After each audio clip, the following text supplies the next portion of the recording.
آئیے ملاقات کی جائے میدان خطابت کے اگلے سہسوار سے سرزمین بہرائچ سے تشریف لائے مدرسہ ہدایت العلوم کے محتمم عالی جناب حضرت مولانا محمد سرور صاحب قاسمی دامت برکاتہ العالیہ ہمارے اسٹیج پر جلوہ افروز ہیں۔ میں بڑے ہی ادب و احترام کے ساتھ گزارش کرتا ہوں کہ تشریف لے آئیں۔ ان مصروں کے ساتھ زحمت دوں گا کہ طاقت کو سلب کر دے جو میرے پروں میں ہے، ہمت کہاں ہواؤں کے ان لشکروں میں ہے، میرے پھٹے لباس پہ انگلی نہ یوں اٹھا تجھ جیسا تاجدار میری ٹھوکروں میں ہے۔ عالی جناب حضرت مولانا سرور صاحب قاسمی دامت برکاتہ العالیہ محترم مدرسہ ہدایت العلوم بہرائچ آپ کے سامنے مائک پر۔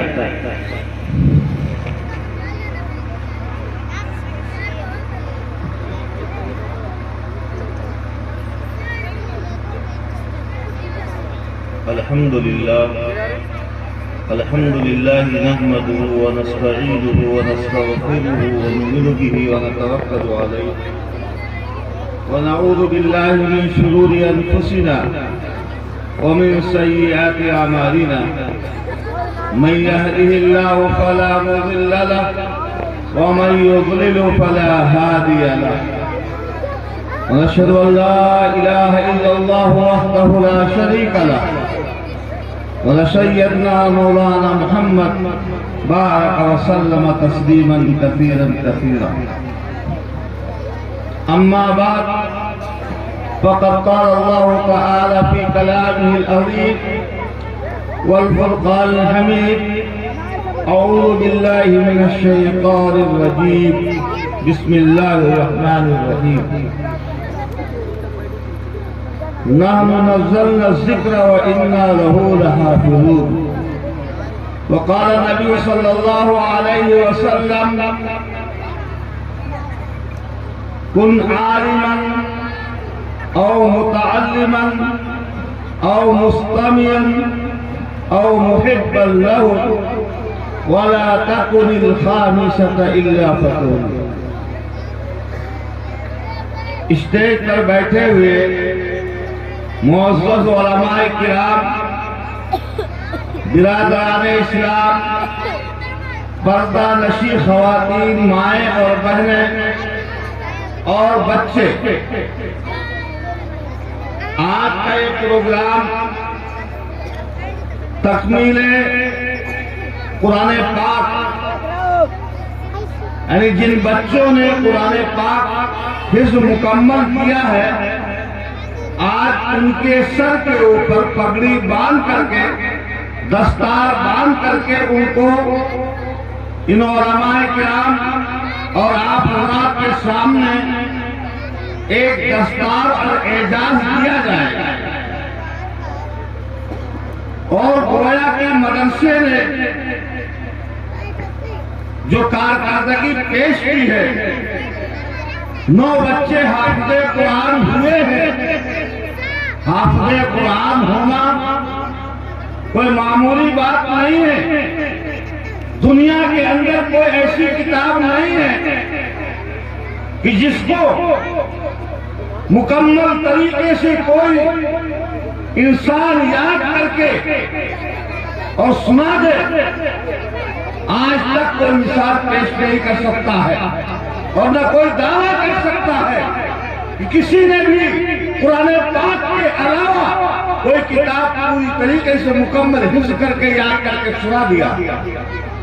لیکن قرآن پاک کا ایک اعجاز ہے، قرآن پاک کا ایک معجزہ ہے کہ اللہ تبارک و تعالیٰ نے قرآن پاک کو ایک اعجاز بخشا ہے کہ ہماری امت کے عامت المسلمین کے چھوٹے چھوٹے بچے، جو لوگ ابھی قاعدے سے سماج میں رہنا نہیں جانتے، زندگی گزارنا نہیں جانتے، لیکن اللہ تبارک و تعالیٰ نے 7 سال بچے، 8 سال بچے، 10 سال بچے، اور مدارس کے لوگوں نے ایک تصور کیا ہے، اور مدارس کے لوگوں نے دیکھا ہے، اور عامت المسلمین نے یہ بات دیکھی ہے کہ بڑے بچوں سے زیادہ چھوٹے بچے جلدی حفظ قرآن کریم کرتے ہیں. یہ تجربے کی بات ہے.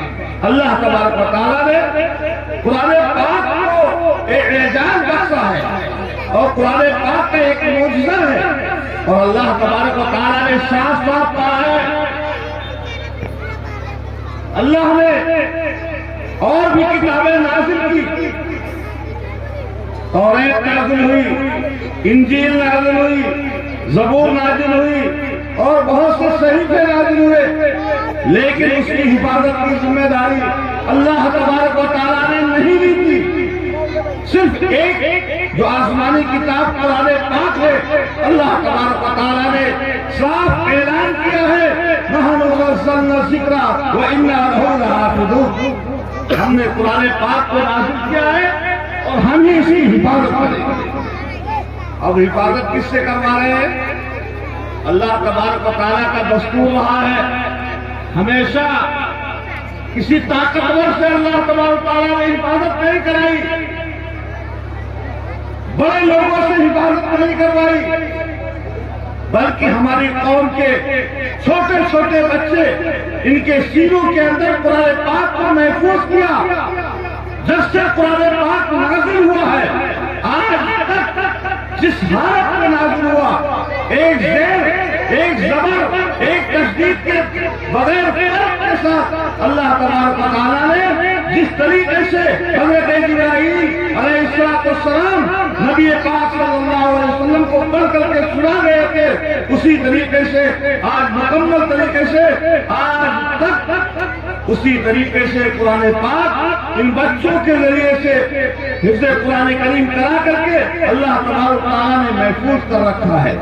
دنیا کی کوئی طاقت نہیں ہے آج تک بڑی سے بڑی طاقت نے قرآن پاک کو ختم کرنے کی کوششیں کی ہے، ناکام کرنے کی کوشش کی ہے، لیکن دنیا کی بڑی بڑی طاقتیں ناکام ہو گئی. چاہے جتنا ہم لاپرواہی کریں، لیکن جس حفاظت کی ذمہ داری اللہ تبارک تعالیٰ نے لے رکھی ہے وہ مکمل طریقے سے چاہے جو حالات آئے، چاہے جو معاملات آئے، لیکن قرآن پاک کی ایک تشدید میں، ایک زیر میں، ایک زبر میں کوئی فرق نہیں آ سکتا. آج باطل طاقتیں جو اسلام اور مسلمانوں کی مخالف ہیں، وہ لوگ ریسرچ کرتے ہیں باقاعدہ کہ مسلمانوں کو اس صفحہ ہستی سے ہم مٹانا چاہ رہے ہیں تو کیوں نہیں مٹا پا رہے ہیں. ریسرچ کرنے کے بعد، تحقیق کرنے کے بعد پتا چلا کہ ان مسلمانوں کے پاس ایک کتاب ہے جس کا نام قرآن پاک ہے. اس کے اوپر مکمل طریقے سے عمل کر کے باقی طاقتوں کو ناکام کر دیا، ان کی سازشوں کو ناکام کر دیا. اسی طریقے سے قرآن پاک کے سلسلے میں ایک انگریز کے زمانے میں انگریزی حکومت تھی. جنگ ملک کے آزاد ہونے سے پہلے جب جنگ آزادی کی داد پہ علماء نے ڈالی، ان کو یہ محسوس ہوا کہ کون سی کتاب ہے جس کتاب کے اوپر یہ عمل کر کے آج ہمارے مقابلے پہ آئے ہوئے ہیں، وہ کتاب کی تحقیق کی جائے اور اس کو دیکھا جائے. انگریز حکومت کے اندر مشورہ ہوا کہ دنیا کے اندر جاؤ، پورے ہندوستان کے اندر پھیل جاؤ اور قرآن پاک کے نسخوں کو خرید ڈالو اور خرید کر کے اس کو جلا ڈالو تاکہ یہ کتاب ہندوستان سے نیست نابود ہو جائے. چنانچہ اس کے اوپر عمل کیا. انگریز کے کارکنان پورے کے پورے ہندوستان کے اندر پھیل گئے اور قرآن پاک کے نسخوں کو کتب خانے سے خریدتے اور اس کو خاکستہ کر دیتے، اس کو جلا دیتے، نیست نابود کر دیتے. یہ سلسلہ جاری تھا. غالباً حضرت تھانوی رحمۃ اللہ علیہ اپنی خانقاہ کے اندر تھے، تھانہ بھون کے اندر. وہاں پہ ان کی خانقاہ کے اندر حفظ قرآن کریم کا سلسلہ چل رہا تھا.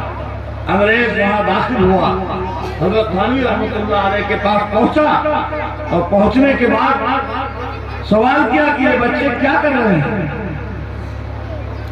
حضرت تھانوی رحمۃ اللہ علیہ کو معلوم تھا کہ یہ بچے قرآن پاک کا حفظ کر رہے ہیں اور یہ انگریز جو آیا ہے قرآن پاک کو مٹانے کی کوشش کر رہا ہے، آج ہمارے پاس آ گیا ہے۔ چنانچہ انگریز نے پوچھا کہ یہ بچے کیا کر رہے ہیں، کیا پڑھ رہے ہیں؟ حضرت تھانوی رحمت اللہ علیہ نے کہا کہ اے انگریز سن لے، یہ بچے قرآن پاک کا حفظ کر رہے ہیں اور تم قرآن پاک کے نسخوں کو جلانے کا کام کر رہے ہو۔ سن لو، ہم تم کو ابھی بتا رہے ہیں۔ ایک بچے کو بلایا، قرآن پاک کے ایک نسخے کو بھی رکھا سامنے۔ حضرت تھانوی نے انگریز کے سامنے قرآن پاک کے نسخے میں ایک آیت انما یخشی اللہ من عبادہ العلماء، اس آیت کے اندر لاہا کے بجائے راہول پیش لکھ دیا، قرآن پاک کے نسخے کے اندر بھی لکھ دیا، اور بچے کو بلایا اور اس سے پہلے کی آیتوں کو کہا پڑھو، پڑھنا جب شروع کیا تو جب بچے نے کہا انما یخشی اللہ من عبادہ العلماء، انما یخشی اللہ من عبادہ العلماء، تو حضرت تھانوی نے کہا انما یخشی اللہ پڑھیے، پڑھ تو بچہ پھر پیچھے سے لوٹ گیا۔ پڑھتے پڑھتے جب اس آیت کے اوپر آیا تو بچے نے پھر کہا انما یخشی اللہ من عبادہ العلماء، پھر وہی صحیح پڑھا، پھر لوٹ آیا، پھر ڈانٹا کہ لاہو پڑھیے، پھر طالب علم پیچھے سے پکڑ کے جب اس آیت کے اوپر آیا انما یخشی اللہ من عبادہ العلماء، 3 مرتبہ پڑھا۔ حضرت تھانوی نے کہا کہ قرآن پاک کھولیے، قرآن پاک کھولا، اس کے اوپر پیش لگا دیا گیا تھا، بچے کو دکھایا گیا کہ لاہو ہے، پھر کہا پڑھیے، پھر بچے نے کہا، پیچھے سے پڑھ کر کے آئے اور کہا، بچے نے کہا انما یخشی اللہ من عبادہ العلماء، یعنی لاہا کے پڑھ رہا تھا جو صحیح تھا۔ حضرت تھانوی رحمت اللہ نے انگریز سے مخاطب ہو کر کے کہا تم پوری دنیا کے تمام نسخوں کو جلا دو گے، تمہاری طاقت کے اندر ہے، جلا دو، ان چھوٹے چھوٹے بچوں کے سینوں کو کیسے جلا سکتے ہیں؟ ان چھوٹے چھوٹے بچوں کے سینوں کو کیسے جلا سکتے ہو؟ تم جتنا قرآن پاک کو مٹانے کی کوشش کرو گے، اس کی تعلیمات کو مٹانے کی کوشش کرو گے، اللہ اس کی حفاظت کرے گا اور ان بچوں کے ذریعے سے حفاظت کرے گا۔ اگر بوڑھے نہیں تیار ہوں گے تو بچوں کے ذریعے سے اللہ تبارک تعالیٰ حفاظت کروا رہا ہے۔ آپ مدارس کے لحاظ سے دیکھیے، پوری دنیا کا جائزہ لیجیے، ہم جن مدارس کو ایک معمولی سمجھ رہے ہیں، اپنی ضرورت کی چیز نہیں سمجھ رہے ہیں، ہم اپنی نگاہوں سے نہیں محسوس کر رہے ہیں کہ یہ ہمارے لیے ایک ضرورت کی چیز ہے۔ جس طریقے سے ہم اپنی ضرورت کی چیز کو بہت عزت کی نگاہ سے دیکھتے ہیں، بہت احترام کی نگاہ سے دیکھتے ہیں اور اس کے اوپر اپنا قیمتی سرمایہ خرچ کرتے ہیں، لیکن مدارس ہماری قوم کے حفاظ کرام، علماء کرام اپنی قیمتی محنت کے ساتھ آج سے ایک ایک روپیہ چندہ کر کے اور کسی طریقے سے اکٹھا کر کے جو آپ کا کام ہے وہ کام کر رہے ہیں اور وہ محنت کر رہے ہیں اور اس محنت کے اوپر کامیاب بھی ہو رہے ہیں۔ آپ اگر توجہ دیں گے تو گویا کہ قرآن پاک کی حفاظت اور اس کی تعلیم کے اندر آپ کا حصہ ہے۔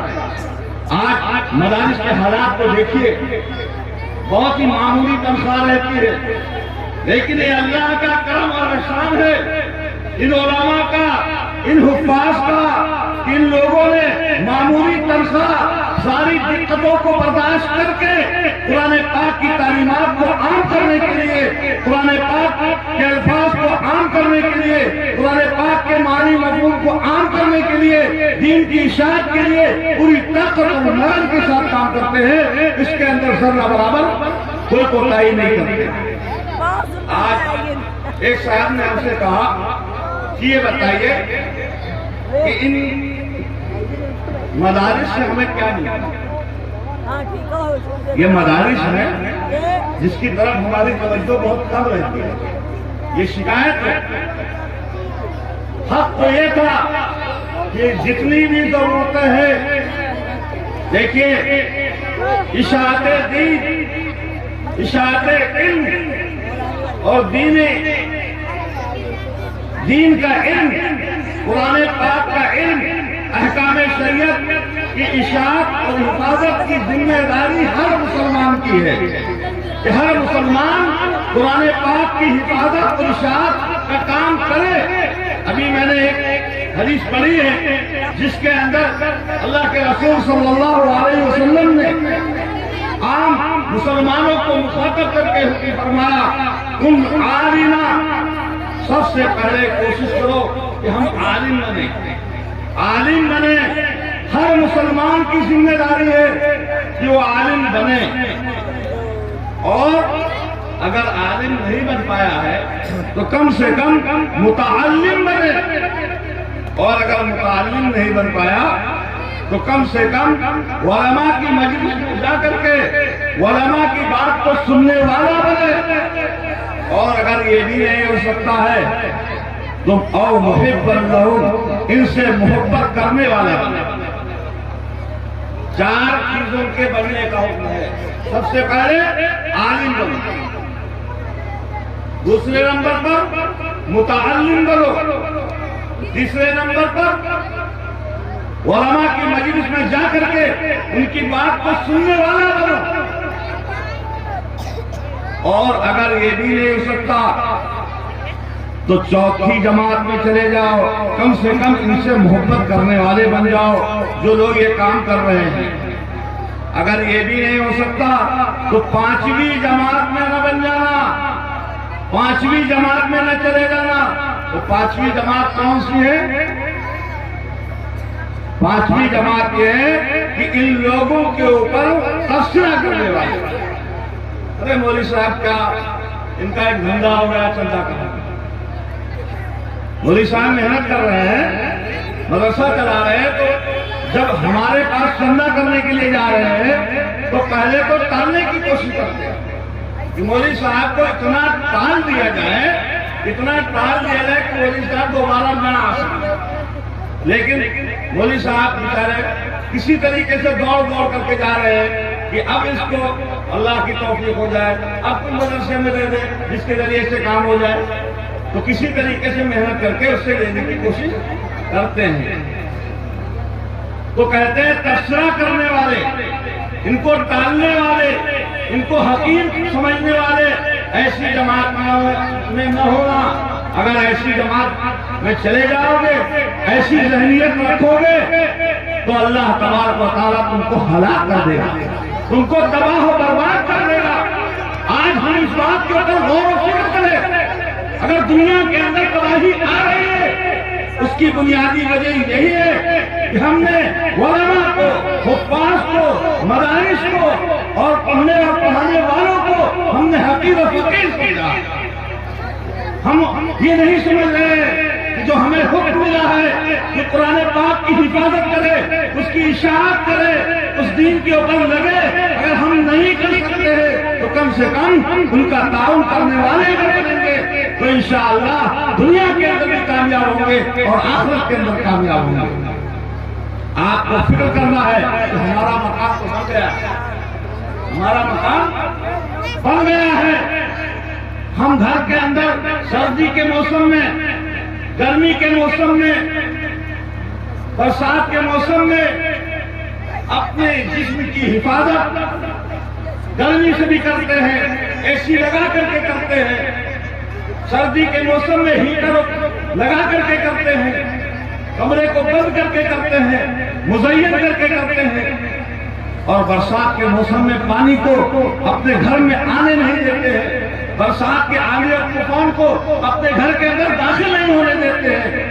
لیکن ہم نے کبھی مدارس کا بھی جائزہ لیا، جب سردی کا موسم ہو، گرمی کا موسم ہو، برسات کا موسم ہو، تو ہم اپنے گھروں کے اندر بیٹھ کر کے ہم نے سوچا کبھی کہ ہمارے قوم کے جو بچے ہیں جو ہمارے دین کی حفاظت کے لیے، قرآن پاک کی حفاظت کے لیے لگے ہوئے ہیں، وہ کس طریقے سے اپنی زندگی کو گزار رہے ہیں۔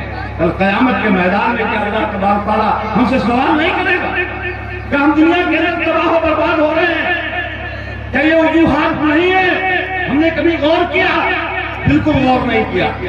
غور صرف اس بات پہ کرتے ہیں، صرف ہم یہ کہتے ہیں کہ اللہ تبارک تعالیٰ سے دعا کریں کہ ہمارے کاروبار کا برکت ہو جائے، ہم کو صحت مل جائے.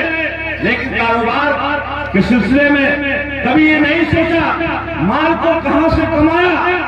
اللہ تبارک تعالیٰ میدان قیامت کے اندر سوال کرے گا کہ اے فلاں شخص آج ہمارے پاس آئے ہو، لمبی حدیث ہے، آج ہمارے پاس آئے ہو، یہ بتاؤ کہ دنیا کے اندر مال کو کہاں سے کمایا؟ حلال طریقے سے کمایا یا حرام طریقے سے کمایا؟ کمائی کے تعلق سے بھی سوال ہوگا. آج دنیا کے اندر ہم لوگ اپنے معاشرے کے اندر تجارت کرتے ہیں، اس کے اندر بھی سنت طریقہ نہیں اپناتے. نبی پاک صلی اللہ علیہ وسلم کے طریقے کو ختم کر کے جو بازار کا رسم رواج ہے اس کے مطابق اپنی تجارت کو چلاتے ہیں. جو طریقہ اللہ کے رسول صلی اللہ علیہ وسلم نے بتایا ہے، جو طریقہ قرآن میں بتایا گیا ہے تجارت کا، جو حدیث میں بتایا گیا ہے، اس کو ہم اپنے کانوں سے سننا نہیں پسند کرتے ہیں، اس کے اوپر عمل کرنا نہیں پسند کرتے ہیں. بس ہم اپنے منمانی خواہشات کے ساتھ دنیاوی تجارت جیسے دنیا دار لوگ کر رہے ہیں، اسی طریقے سے ہم اپنی تجارت کو آگے بڑھا رہے ہیں. تو بتائیے قرآن پاک کے اصول کو، نبی کے طریقے کو چھوڑ کر کے ہم اپنی زندگی کو گزار رہے ہیں، مال کو کما رہے ہیں. اللہ تبارک تعالیٰ پوچھے گا، سوال کرے گا کہ مال کیسے کمایا؟ حلال طریقے سے کمایا یا حرام طریقے سے کمایا؟ دوسری چیز، کمانے کے بعد خرچ کہاں سے کیا؟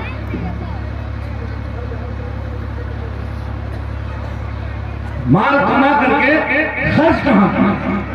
اس کے بارے میں سوال ہے کہ اللہ کے راستے میں خرچ کیا یا اپنی مرضی کے خواہشات کو پورا کرنے کے لیے خرچ کیا؟ دین کا تقاضا تھا وہاں خرچ کیا یا اپنی مرضی کے خواہشات کو پورا کرنے کے لیے، مکان و محلات کو بنانے کے لیے خرچ کیا؟ اس کے بارے میں سوال ہوگا. جن لوگوں نے مال کو حلال طریقے سے کما کر کے اللہ کے راستے میں قرآن کی حفاظت، قرآن کی اشاعت میں جو لوگ لگے ہیں اس کے اوپر خرچ کیا ہوگا تو دنیا کے اندر بھی اللہ تبارک و تعالیٰ آپ کو کامیاب کریں گے اور آخرت کے اندر بھی کامیاب کریں گے. میں آخری بات یہ کہنا چاہتا ہوں اور یہ کہہ کر کے میں اپنی بات کو ختم کرنا چاہتا ہوں. وقت کی قلت ہے اور بہت سارے علماء کرام آپ کے سامنے ان کا بھی بیان ہونا ہے، اکابر علماء کرام کا. لیکن ایک بات میں کہنا چاہتا ہوں کہ اللہ تبارک تعالیٰ نے قرآن پاک کی حفاظت کا جو طریقہ، جو سلسلہ رکھا ہے وہ بہت بہتر طریقہ رکھا ہے. بہت معمولی کم سن بچوں سے قرآن پاک کی حفاظت کروا رہے ہیں اور ہماری بھی ذمہ داری ہے، یہ بچے ہماری ذمہ داری ادا کر رہے ہیں. خدا کے واسطے مدارس کے لوگ آپ کے پاس پہنچنے سے پہلے رمضان شریف کے موقع پر ہم نے دیکھا ہے، ہم مدرسے کے خود ذمہ دار ہیں، اساتذہ جاتے ہیں اور بغیر کسی مجبوری کے کہتے بولے کل آ جانا، پرسوں آ جانا. اب آپ یہ بتائیے کہ رمضان شریف کے مہینے میں روزہ رکھ کر کے اور آپ ایک جگہ پر دوڑائیں گے تو دوڑاتے دوڑاتے یہ ہوگا کہ چند جگہ جا پائے گا، مدرسے کا نظام پورا نہیں ہو پائے گا. تو گویا کہ آپ کام نہیں کر رہے ہیں بلکہ آپ اس کو پھنسا رہے ہیں. تو خدا کے واسطے مدارس کے لوگ چاہے مقامی ہو چاہے باہر سے آئے ہوئے ہیں، جو کچھ دینا ہے خوش دلی کے ساتھ اس کا تعاون جلد سے جلد دے دیں گے تو انشاءاللہ آپ کا یہ جلد سے جلد دینا ہی خوش دلی کے ساتھ اللہ کے ہاں ایک معمولی رقم قابل قبول ہو اور وہ آپ کی نجات کا باعث اور ذریعہ بنے گی. اگر آپ نے ایسا نہیں کیا بلکہ آپ نے تکلیف دے کر کے دیا، پھنسا کر کے دیا، دوڑا کر کے دیا تو وہ دینا آپ کے لیے کوئی باعث اجر نہیں بن سکتا ہے. وہ دنیا والے جانیں گے کہ زکات ادا کر دیا، دنیا والے جانیں گے تعاون ہو گیا، لیکن اللہ کی نگاہ میں وہ تعاون نہیں. اللہ تعالی ہم سب کو عمل کی توفیق عطا فرمائے اور دین کی نسبت کے اوپر ہم سب کو ایکجٹ ہونے کی توفیق عطا فرمائے اور دنیا کے اندر جو بھی ہم کمائیں اور اس کے اندر ہم جو ہے مدارس کے لیے بھی اپنا حصہ رکھیں، یہ سوچ کر کے کہ جس طریقے سے ہمیں پیسہ کما کر کے اپنے بچوں کو بھی کھلانا ہے، اپنے جو ہے مہمانوں کو بھی کھلانا ہے، تو یہ بچے جو مدارس کے ہیں، وہ مدارس کے اندر رہ رہے ہیں، کھا رہے ہیں، پی رہے ہیں، قرآن پاک پڑھ رہے ہیں، یہ آپ ہی کے مہمان ہیں اور آپ کے نہیں، یہ مہمان رسول ہیں، اور مہمان رسول تکلیف میں ہوں اور ہم لوگ جو ہے ایسے عشرت میں ہوں، تو آپ بتائیے کہ مہمان رسول جو ہے تکلیف میں ہوں گے تو ہم دنیا کے اندر کامیاب ہو سکتے ہیں؟ نہیں کامیاب۔ اللہ تعالیٰ ہم سب کو عمل کی توفیق عطا فرمائے، آمین۔ وآخر دعوانا الحمدللہ۔